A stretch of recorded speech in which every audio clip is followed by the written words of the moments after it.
Evet, istediğim yüksekliğe getirdim çantamı. Şöyle göstermek istiyorum.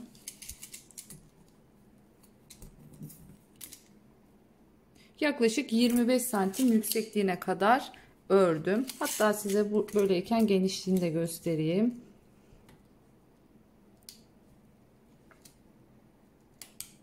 ...41 santimde bir genişliğimiz var. Şimdi buraya kadar geldik. Kaç sıra ördüğümüzü de bakalım, sayalım. Hani çünkü ben santim cinsinden vermeyi daha doğru buluyorum. Herkesin dediğim gibi örme elinin sıklığı aynı olmadığı için, ama yine de 3 aşağı 5 yukarı nerede bitireceğinizi bilmeniz açısından 3, 6, 9, 12, 15, 18, 21, 23 tane sıra örnek koymuşum. Artık buradan sonra ne yapacağız? Düz sık iğneye geçeceğiz. Düz sık iğne ile biraz yaklaşık bir 3 sıra öreceğim. 3 sıradan sonra deliklerimizi koyacağız. Üzerine bir 3 sıra daha atacağız ve sonra yengeç bacağı dediğimiz, ters sık iğne dediğimiz yöntemle çantamızın ağzını kapatacağız. Hadi o zaman başlayalım. Evet, nasıl sıra sonuna geldiğimizi göstermiştim. Üst sıraya nasıl çıktığımızı göstermiştim. Şimdi artık her bir sık iğnenin içine bir tane sık iğne yapıyorum. Burada isterseniz şöyle direkt aralara girebilirsiniz. Böyle daha kolay olacak. Bu şekilde yapalım. Tepelerin üstüne bir tane boşluğa. Çanta büyük olduğu için kucağımda masanın üstünde tutmakta zorlanıyorum. Bir tane tepeye, bir tane boşluğa. Bir tane tepeye, bir tane boşluğa. Bu şekilde sıra sonuna kadar dolaşıp gelelim. Sıra sonuna geldiğimizde nasıl birleştiriyorduk bir hatırlayalım. Evet, geldik sıra sonuna. Görüyorsunuz. Şimdi burada zaten şu ilk görmüş olduğunuz şu çektiğim zincir boşlukta. Boşlukta olduğu için bir daha boşluğa batmayacağım. Ne yapıyordum? En sonuncusundan giriyordum. Arkaya çektim. Bakın şu oynak ip var ya. Hemen buradan giriyorum. Sıkıştırdım. Çektim bunu. Ve yine aynı şekilde birleştirdim. Yanından devam ediyorum. Bu şekilde 3 sıra dolaşacağım. Şurada yine göstereyim. Bir sonraki tur, yani burayı bitirdiğinizde en son buna batacaksınız.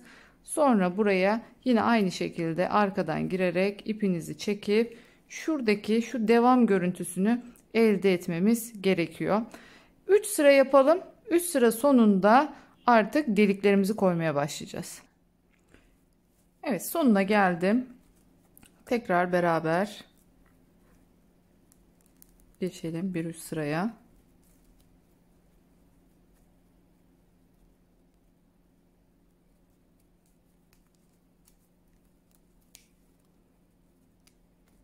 Şimdi burada 2 tane zincir çekiyorum. Bir tane arttım. Hemen yanına şöyle ikili trabzan yapıyorum.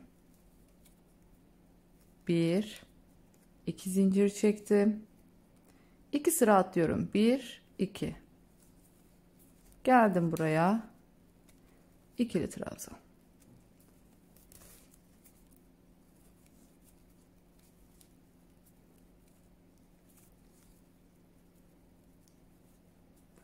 Yine 2 zincir çekiyorum. Şimdi neden bu kadar büyük aralık verdiğimi şöyle söyleyeyim. Normalde biliyorsunuz çift iple yapılan bir zincir var. Ondan çalışıyordum daha önce büzgü olarak. Ancak eğer ki çok sık kullandığınız bir çantaysa ister istemez sürtünmeden dolayı kopma yaşanabiliyor büzgü sapında. Onu önlemek için clutchlarımda elcik olarak da çalıştığım bir model var ya da çanta sapı olarak çok çalıştığımız bir model var. Artık bu çantamda büzgü olarak onu kullanıyorum. O çok sağlam oluyor, yani ömürlük hiçbir şey olmaz. O geniş olduğu için bu sefer de şu diğer yerlere sürtüp onlara zarar vermesin diye boşluklarımı 2 zincirli olarak yapıyorum. Siz bunu yine tek trabzan yapıp 2 zincir, tek trabzan 2 zincir yaparsanız bu sefer trabzanlarınız da tek kalacağı için yine olası sürtünmelerde kopma yaşanabilir. Bunu önlemek için 2 zincir, 2 trabzan. Bir kere de çek, 2 kere de çekiyorum bakın.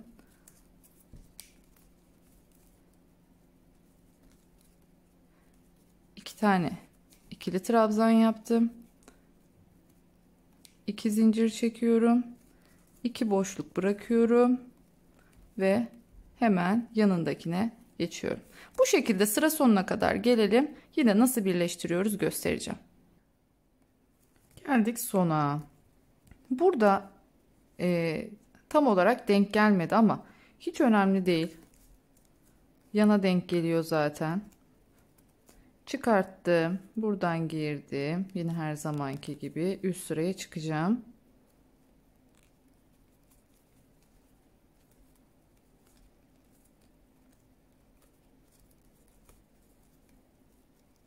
Evet. Devam ediyorum.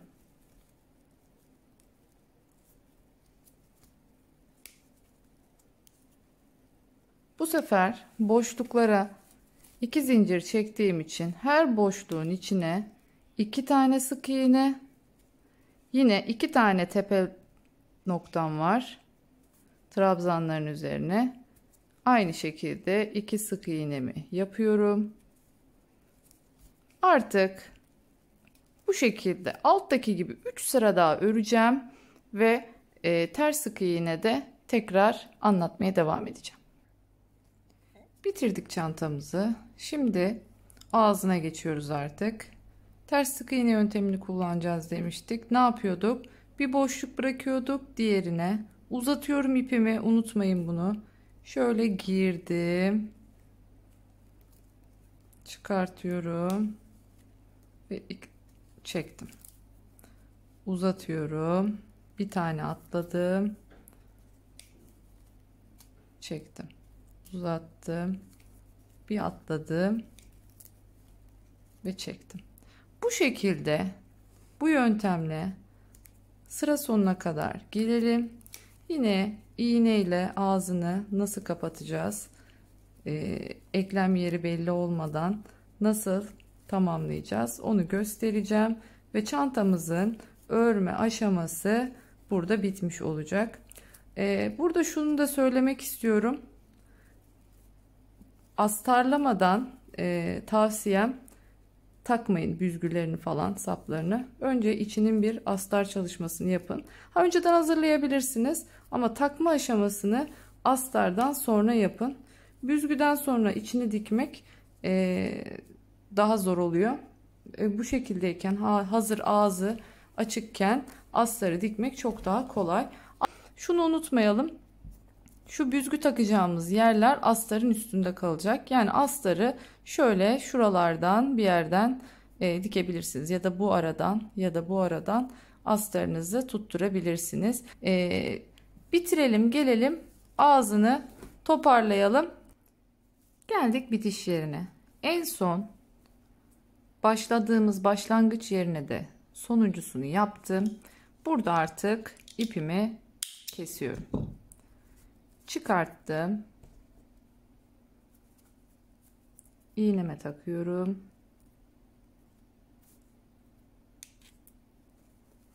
Ve şu şekilde bir sonrakinin başladığı yerden çıkıyorum.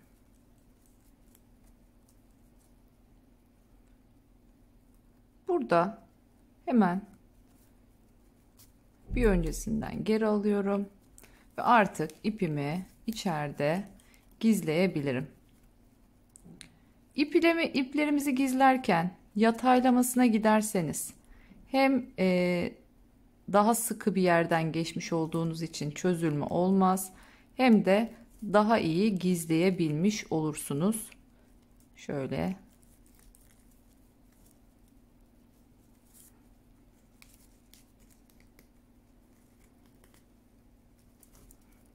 Evet, çok şöyle çevireceğim örgüyü.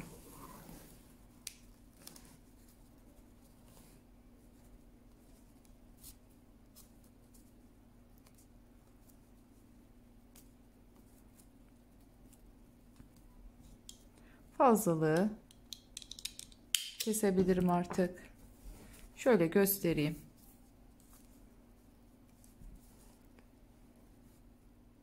Bakın hiç belli bile değil.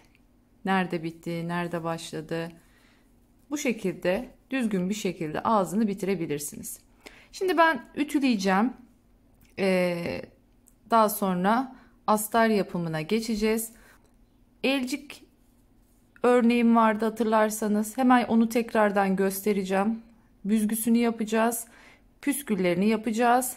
Ve artık bu çantamızı sonlandırmış olacağız. Şimdi sizinle çok kullanışlı bir örnek. Bunu daha önce reellerimde de vermiştim. Diğer yıldız çanta modelimde de vermiştim. Yine bu çantada da kullandığım için tekrar içine koymak istedim. Çünkü diğer videoları aramakla uğraşmayın diye. Şimdi ne yapıyorduk? Bir tane çektim, sıkıştırdım. Bir zincir daha çekiyorum. Ve girip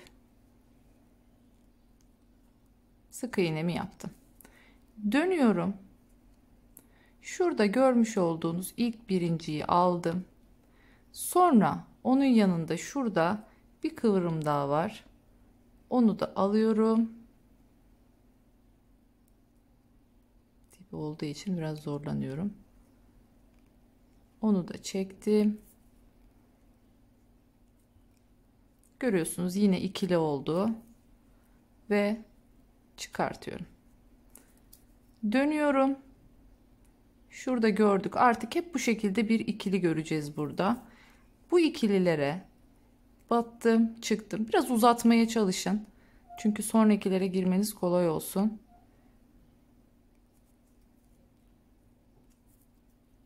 Çektim, uzattım, döndüm.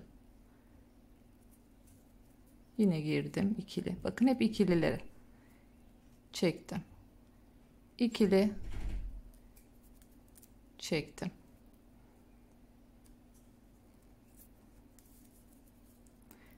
Ben bunu şimdi torba tarzı çantalarda kullandığımız büzgü için yapıyorum. Ama siz bunu isterseniz elcik yapımında, sap yapımında da kullanabilirsiniz. Sap için ince gelir diye düşünüyorsanız, isterseniz bunu 2 kat iple, daha büyük numara bir tığla yaparak da kalın bir sap elde edebilirsiniz. Bunu çok tercih etmemin sebeplerinden bir tanesi, bu gerçekten kesinlikle kopması mümkün olmayan, yani hiçbir şekilde kopmayacak, hiçbir şekilde herhangi bir şekilde yırtılma vesaire yapmayacak bir örnek. Bu örneği o yüzden büzgülerimde artık tercih etmeye başladım. Çünkü çift iple yürütülen 2 katlı zincir modelimiz vardı. Bu 2 katlı zincir modeli, evet, belki güzel oluyor, ince, kullanışlı gibi görünüyor ama uzun süreli kullanımlarda kopma yapabiliyor. O kopmayı bu büzgüde hiçbir şekilde yaşamayacaksınız. Örmesi gayet kolay, görüyorsunuz. Ne kadar yapmam gerekiyor? Bunun boyunu nasıl hesaplayacağım derseniz, burada da şunu göstereyim hemen. Çantanızın ölçtüğünüzde, yani şöyle kameramı kaldırayım. Mesela ben şu anda bu çanta için yapıyorum. Şu şekilde bu çantam için yapıyorum.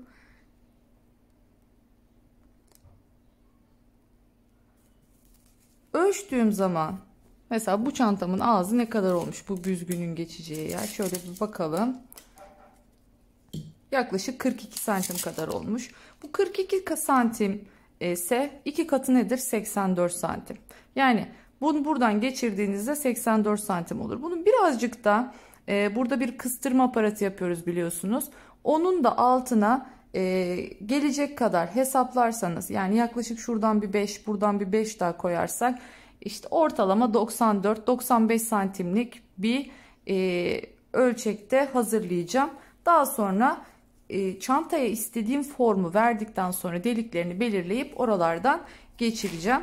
Bu şekilde siz de güzel hem büzgü hem elcik hem de çanta sapı olarak kullanabileceğiniz bir örnek oldu. Şimdi ben bunu ilerletiyorum. Tekrara düşmeyelim. Uzatmayalım videomuzu. Bunu 3 zincirle başlayanlar da var ama ben 2 zincirle başlıyorum. 2 zincir yeterli oluyor. Daha sonra ben bunların uçlarına birer tane püskül takacağım. Çantanın ucuna boncukla beraber, bir boncukla beraber püskülünü yerleştireceğim. Çantamda bu şekilde kullanacağım. Ama dediğim gibi bunu elcik yaparsanız kılaçlarınıza da takabilirsiniz. Hemen örüyorum istediğim boya gelene kadar, daha sonra tekrardan sonucunu göstermiş olacağım. Evet, büzgümüzü bitirdik. Şöyle ipimizi kesiyorum ve bunu buradan çıkartıyorum. Şöyle bakın, çok güzel bir büzgümüz olmuş oldu ve inanılmaz derecede çok hem sağlam hem de esneme yapmayan bir modelimiz bu.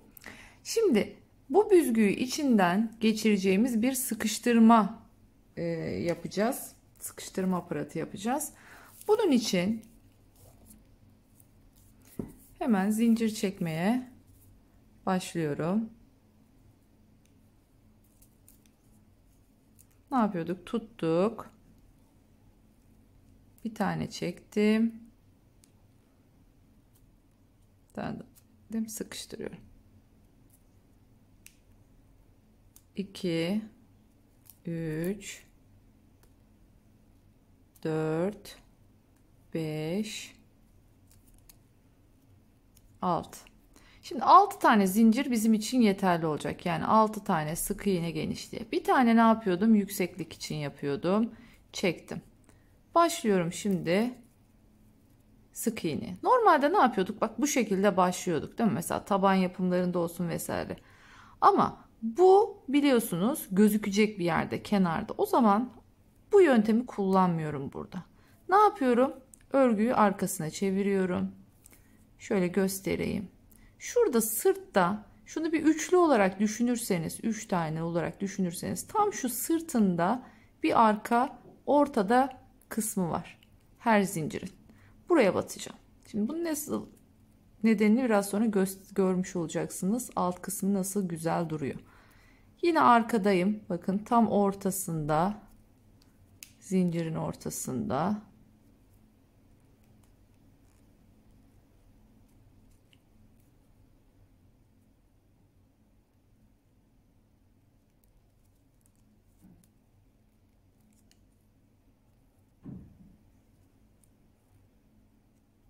Çok mu yakından çekiyorum acaba? Bir de bulanmasın. Biraz uzaklaşayım şöyle.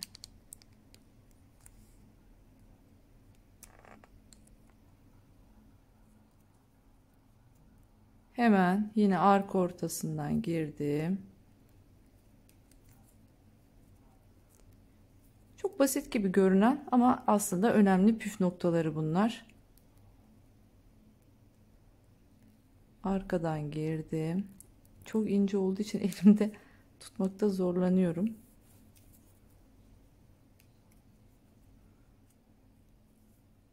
Sonuncusu da şöyle görüyorsunuz, ortada.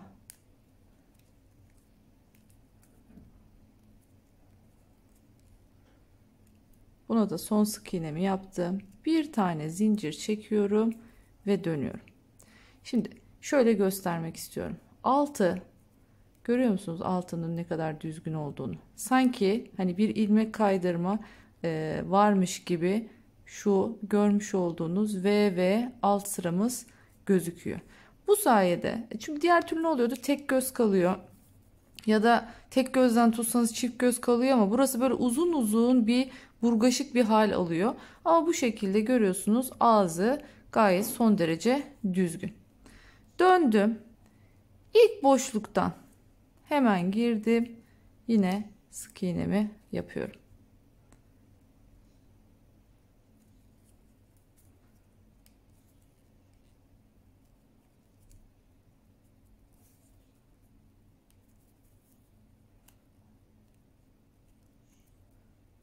Örgüyü bir çok büyükken bir de çok küçükken insanın elinde tutması zor oluyor.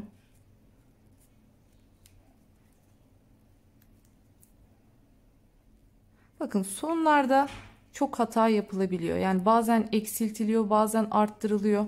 Şurada en son V'mizi görüyorsunuz. Şurada. Görüyorsunuz umarım. Evet. Şu V'yi de unutmuyorum. Bu V'nin içine de girdim. Son sık iğnemi de buraya yapıyorum. Bir tane aldım, döndüm. Yine burada dikkat edeceğimiz yer neresi dedik? Şu dibindeki, şu zinciri çektiğimiz yerin dibindeki ilk deliğe giriyoruz. Bu şekilde kaç sıra olduğunu sonunda söyleyeceğim size. İstediğimiz genişliği, yani iki büzgünün de içinden geçebileceği genişliğe ulaştığımızda bitireceğiz. Daha sonra bunu dikerek birbirine birleştireceğiz. Tam iki büzgünün ortasından. Tabi bunun için çantanın bitiş aşamasına gelmemiz gerekiyor. O aşamaya geldiğimizde bu detayı da sizlere göstereceğim. Evet, tamamladım. Sayalım. 1, 2, 3, 4, 5, 6, 7, 8, 9, 10, 11, 12, 13 kere gidip gelmişim. Şimdi bunu dikerken ipimi kullanacağım için biraz şöyle uzundan kesiyorum ve bunu bu şekilde bitirmiş oluyorum. Şöyle göstereyim. Ne yapacağız bunu? Şu şekilde, tabii şöyle göstereyim. Şu şekilde dikeceğiz. Bu bizim içinden kaydırmamız olacak. Yani sıkıştırmamız olacak. Bunu daha sonra iğne ile hem birbirine hem arkasına tutturacağız. Şimdi gelelim çantamızın sapına. Biliyorsunuz çanta sapları ne kadar ince olursa içine yük bindiğinde omza o kadar bir basınç uyguluyor. Haliyle bu basıncı azaltmak için ne yapmamız lazım? Birazcık enli tutmamız lazım sapı. Bu 8'li bir sap. Yani 8 zincirli, 8 sık iğneden oluşan bir sapımız. Kol çantası olacağı için bu şekilde sapını da hazırladım. Tekrardan bunun videosunu göstermeme gerek yok. Çünkü bunun aynısı. Bakın aynısı, git gel şeklinde aynı şekilde yaptık. Bakın bunda da göstereyim. Başlangıcını aynı şekilde başladık. Başlangıcını aynı başladığımız için şurada şu düzgün görüntüyü elde etmiş olduk. Bunu özellikle çantalarınızda vesairelerde, hani belki şurada dikeceksiniz, mesela burada dikilecek, belki çok belli olmayacak ama diğer örneklerinizde başlangıçlarınızı bu şekilde yaparsanız alt kısmı çok daha düzgün bir şekilde olacak. O zaman sapımız hazır, büzgümüz hazır, büzgüyü sıkıştırma aparatımız da hazırsa artık sırada sadece ne kaldı? Püsküllerimiz kaldı. Püsküllerimizi de yaptık mı artık astarını dikip çantamızı tamamlayacağız. Şimdi püskül yapacağız. Şöyle benim sert bir ajanda kapağı var. 10 santimlik. Şuraya kenarına yapayım daha kolay olsun. Elimle şöyle bas tut sabitliyorum ve başlıyorum dolamaya. Bu dolama işlemi size kalmış. Yani püskülünüzün hangi yoğunlukta olmasını istiyorsanız o kadar fazla dolayabilirsiniz.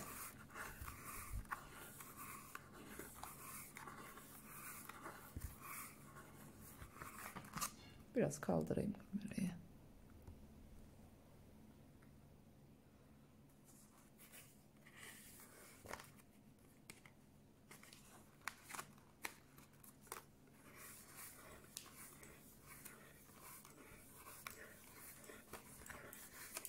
Valla püskül deyip geçmeyin. O kadar çok ip yiyor ki bu püsküller.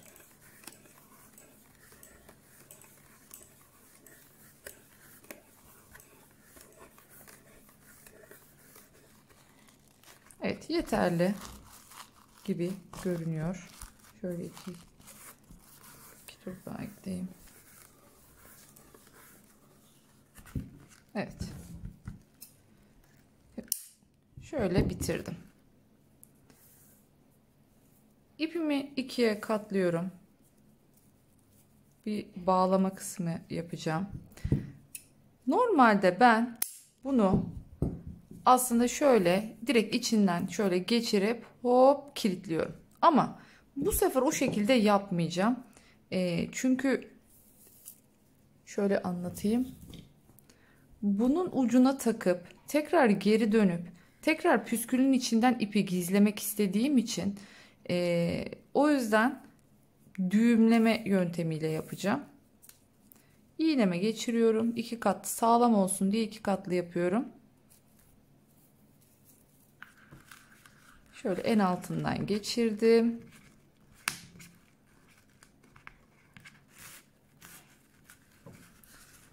Aldım şöyle en kenar noktasına ve şu şekilde klasik usul bağlıyorum. Tam daha sıkıştırmadım. Çünkü çıkartınca asıl o zaman sıkıştıracağım. Evet, çıkarttım. Şöyle sıktım düğümü. Şimdi bir tane daha artık iğnemi çıkartabilirim. Şöyle bir tane daha sıkıştırıyorum. Ve şimdi asıl şu şekilde burayı bağlama kısmımıza geldi. Şöyle güzelce elimle bir düzeltiyorum. Şurasının düzgün olmasını istiyorum. Çünkü şu tepe kısmının.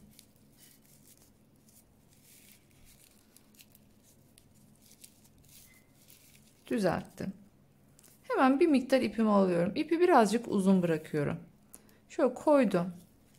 Şimdi başlıyorum bunu şöyle sarmaya.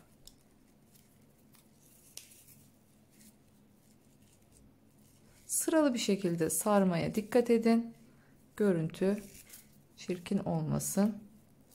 Şu benim için yeterli. Şu sarma benim için yeterli. Yine bunu da birazcık uzun olacak şekilde kesiyorum. Ve bu ikisini birbirine, bu verdiğim ölçü uzun püskül için.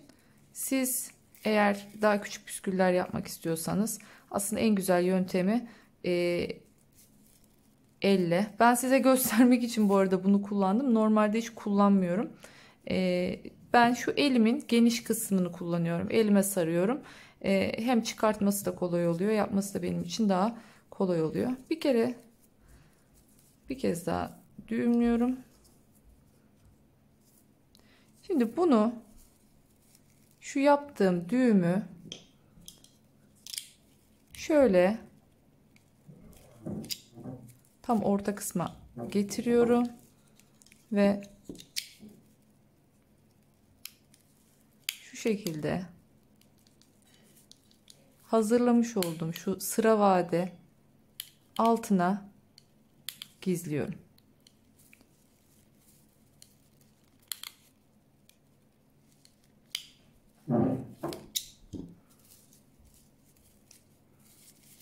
Şimdi alt kısmını artık kesebilirim.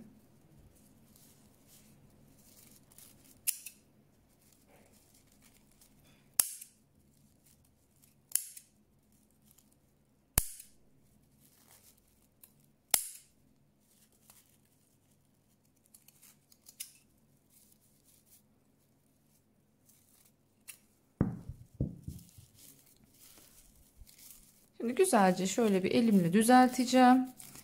Bunu ağız kısmını, fazlalıklarını makasla alacağım. Altının net düzgün bir görüntüsü olsun istiyorum.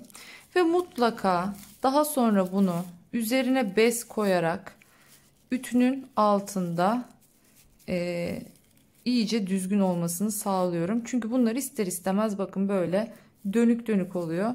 Püsküllerimizin jilet gibi böyle dümdüz olmasını istiyorsak mutlaka üzerine bez koyun. Önce şöyle bir güzelce düzeltin. Bez koyun ve mutlaka ütüleyin. Şöyle ağız kısmındaki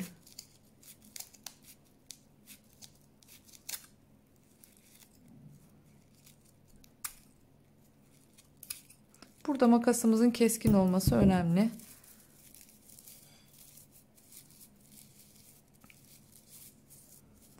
İşte bu kadar basit. Dediğim gibi bunu ütülediğimizde çok daha düzgün, jilet gibi bir püskül olacak. Ben aynısından bir tane de yeşil hazırlayacağım bu çantam için.